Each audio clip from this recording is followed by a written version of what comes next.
قرآن مجید کے ذریعے بیماریوں سے شفا کیسے حاصل کریں؟ قرآن مجید دل کے اعتقادی اور اخلاقی بیماریوں کے لیے بھی شفا ہے اور جسمانی بیماریوں کے لیے بھی شفا ہے۔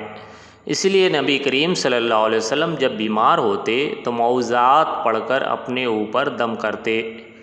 چنانچہ بخاری کی 5016 نمبر کی روایت ہے، حضرت عائشہ رضی اللہ عنہ بیان کرتی ہیں کہ رسول اللہ صلی اللہ علیہ وسلم جب بیمار ہوتے تو اپنے اوپر معوذات پڑھ کر دم کرتے۔ پھر جب آپ صلی اللہ علیہ وسلم کی بیماری میں شدت پیدا ہوئی تو میں آپ پر دم کرتی تھی، لیکن آپ ہی کا ہاتھ پکڑ کر آپ پر پھیرتی تھی، آپ کے ہاتھ کی برکت کی امید رکھتے ہوئے۔ یہ حدیث دلیل ہے کہ معوذات پڑھ کر دم کرنے کی، اسی طرح سورہ فاتحہ پڑھ کر بھی کسی بیمار پر دم کیا جائے تو اللہ تعالیٰ اسے شفا دیتا ہے۔ حضرت ابو سعید خدری رضی اللہ عنہ بیان کرتے ہیں کہ نبی کریم صلی اللہ علیہ وسلم کے صحابہ اکرام رضی اللہ عنہم میں سے کچھ لوگ عرب کے قبائل میں سے ایک قبیلہ کے ہاں آئے تو اس نے ان کی کوئی مہمان نوازی نہ کی۔ پھر ہوا یہ کہ ان کے سردار کو ایک بچھو نے ڈس لیا، چنانچہ انہوں نے اس کا اس طرح سے علاج کیا لیکن اسے کوئی فائدہ نہ ہوا۔ آخر کار وہ صحابہ کرام رضی اللہ عنہم کے ہاں آئے اور کہا، ہمارے سردار کو بچھو نے کاٹ لیا ہے، تو کیا آپ میں سے کسی کے پاس اس کا کوئی علاج ہے؟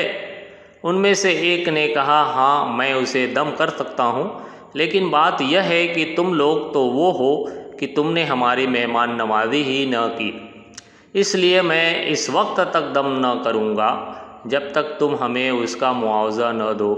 ان لوگوں نے کہا، ٹھیک ہے، ہم آپ کو کچھ بکریاں بطور معاوضہ دیں گے۔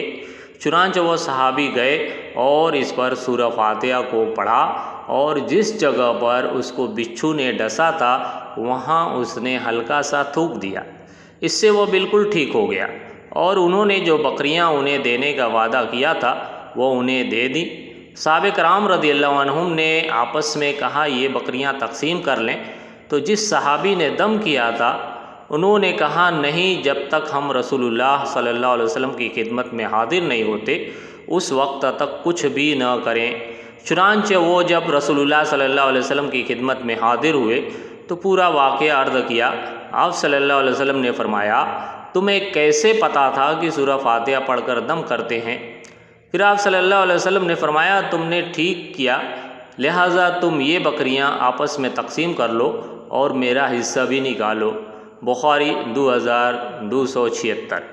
اس حدیث سے ثابت ہوتا ہے کہ مریض پر سورہ فاتحہ پڑھ کر دم کیا جائے تو اسے اللہ کے حکم سے شفا ہوگی، لہٰذا طب نبوی کے اس علاج سے ضرور فائدہ اٹھانا چاہیے۔ علامہ ابن قیم نے ذکر کیا ہے کہ اگر بندہ فاتحہ کے ساتھ اپنا علاج کرے تو اسے اس کے عجیب تاثیر نظر آئے گی۔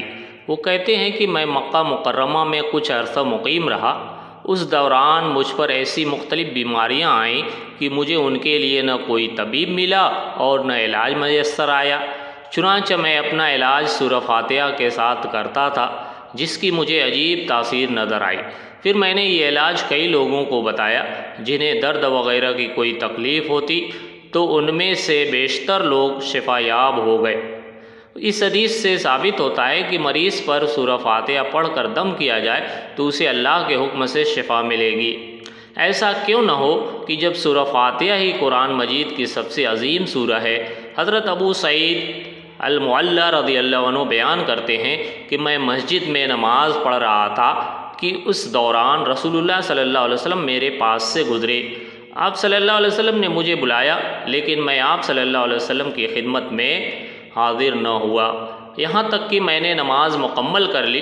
پھر میں آپ صلی اللہ علیہ وسلم کی خدمت میں حاضر ہوا تو آپ صلی اللہ علیہ وسلم نے پوچھا، تمہیں کس بات نے میرے پاس آنے سے منع کیا؟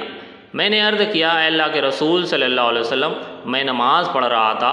رسول اللہ صلی اللہ علیہ وسلم نے فرمایا کہ اللہ تعالیٰ نے نہیں فرمایا کہ اے ایمان والو، اللہ اور اس کا رسول اگر حکم دیں تو مانو، جبکہ رسول تمہیں ایسی چیز کی طرف بلائے جو تمہارے لیے زندگی بخش ہو۔